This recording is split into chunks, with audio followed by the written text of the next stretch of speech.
video, I'm gonna be breaking down how to foam roll your body and how I foam roll my body. If you wanna know kind of the benefits of foam rolling, why you should do it, I've done videos in the past about recovery techniques where I talk in depth about myofascial release, foam rolling in particular. I will link those down in the description below. But this video is gonna be about the actual actionable foam rolling, how to do it, how I would recommend doing it, how I have my clients do it, and all the rest of it. So we're gonna start with foam rolling my hamstrings. So right off the bat, I've got both legs on here to start. The reason that I'm starting with both of my legs on my foam roller and not just one is because I want to spread out my weight over more surface area so that I can control how much pressure is on the foam roller. A lot of the times when people are foam rolling, which can sometimes be an uncomfortable experience at first, people will put too much pressure onto one leg like this and just start going, and then they'll feel a little bit of pain.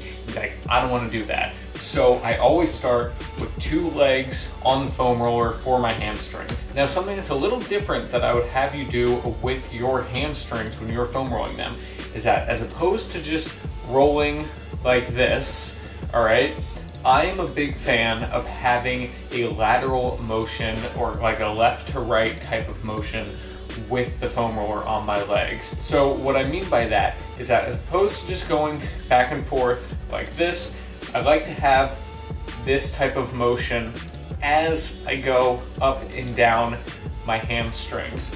Now, you'll notice on my foam roller, this one's made by Trigger Point. I don't get any money from them, but they do make fantastic foam rollers.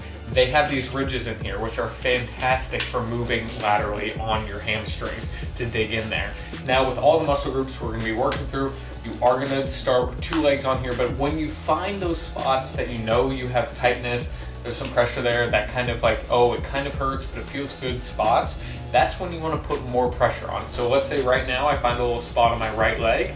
I'm just gonna cross my left leg over my right to add a little bit more pressure. I also can change how much pressure is on my leg through my hands here, right? So like right now, full pressure.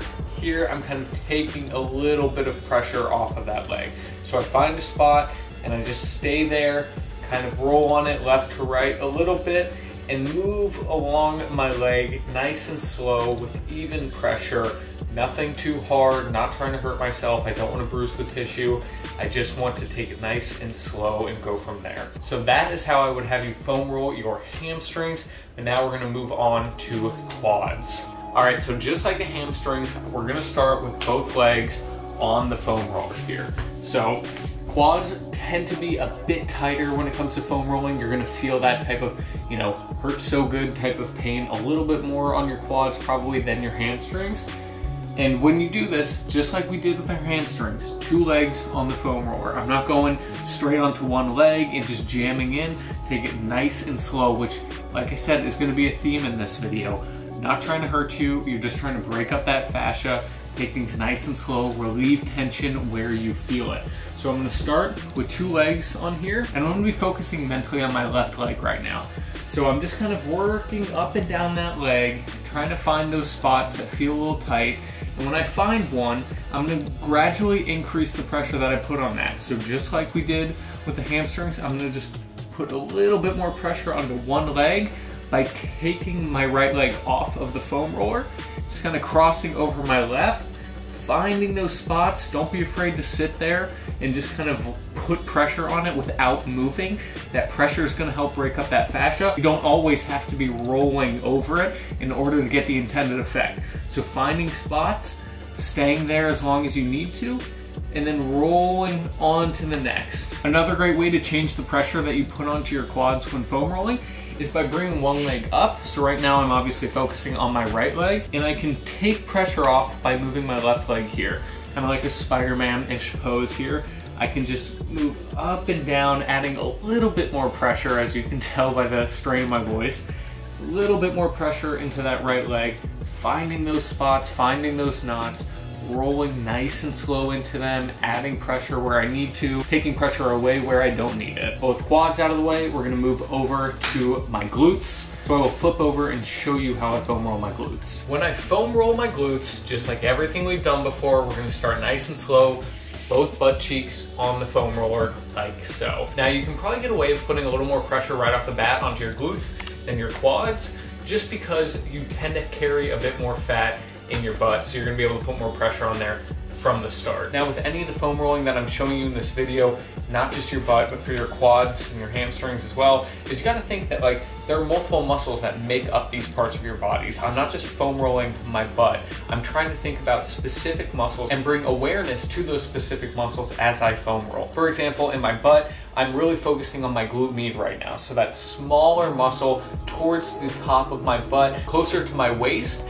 And that muscle right there tends to be really tight for me if you have a lot of lower back pain or even knee pain, folks. Your glute med is a big knee stabilizer, and people who tend to have weak or tight glute meds tend to have lower back pain. It's a super common thing. So I like to start there and just dig into that by adding, just like we've done the whole time, one leg up, one leg down onto the foam roller, and I'm just finding those spots, staying in them where I need to, adding the pressure where I need to, nothing too crazy, staying as long as I want to where I need to, and just going from there. So I'm gonna start kind of up here towards the top of my butt, and then just slowly work down, finding those spots where I need to, putting pressure there and working down through my glutes here. So nothing too crazy with your butt here. Just foam roll it the same way we've done our quads and our hamstrings. Now the next thing I'm gonna show you how to foam roll is your IT band, all right? And that's gonna require a little bit more specificity than the quads, hamstrings, and glutes. So most folks, when they've grabbed a foam roller, will go straight to their IT bands. That is like one of those places that almost everybody feels tight. That band that runs alongside your leg here, you've probably felt tightness in there. And when you grab a foam roller, I see it all the time when I go into gyms, people are just throw a foam roller right here and they just roll up and down real fast like that. And that's not what we want to do. You definitely don't want to do that if you have like real tight IT bands as well, because that's going to cause you a lot of discomfort. The amount of times people grab a foam roller and just go to town on it and then stop really quickly because they feel serious pain is because they didn't do it correctly. So I'm going to show you how I like to foam roll my IT bands here, and I start at the insertion point. So your IT band runs along essentially from your hip down to your knee. So you have an insertion point down here and an insertion point up here. So I like to start up at the top insertion point by my hip, because odds are if we can loosen up that tension that we feel towards the insertion points, the better it's going to feel when we foam roll the middle part of our IT band. So I like to start high and just foam roll nice and slow the same way we've done it. I don't put two legs up on here. I'm not trying to go maximal pressure. Just one leg here. I have a nice steady base with my left leg as I roll my right leg. So I start up high in that upper insertion point and just kind of feel out how that feels and do that for as long as I need to. And then I will move it down here right towards the outer part of your knee here and just put in very light pressure. You definitely want to start light on this. Do not go too heavy and just roll there, stay where you need to for as long as you need to before working your way up and doing the bulk of that IT band. Nice and slow on this, not a crazy amount of pressure. The last thing you want to do is add to any more pain there by going really hard and really fast and bruising that tissue and potentially making whatever tightness you have a whole lot worse. So that is lower body sorted. The next thing and the last thing that I'm going to show you is how to foam roll your back, because this is probably the number one thing that folks get wrong when they grab a foam roller. All right, so just like the IT band, if you grab a foam roller, you've probably done something very similar where you just put this thing under your back and you just roll fast and up and down your entire spine. You don't want to do that, all right? For a couple reasons. Your spine is a very delicate part of your body.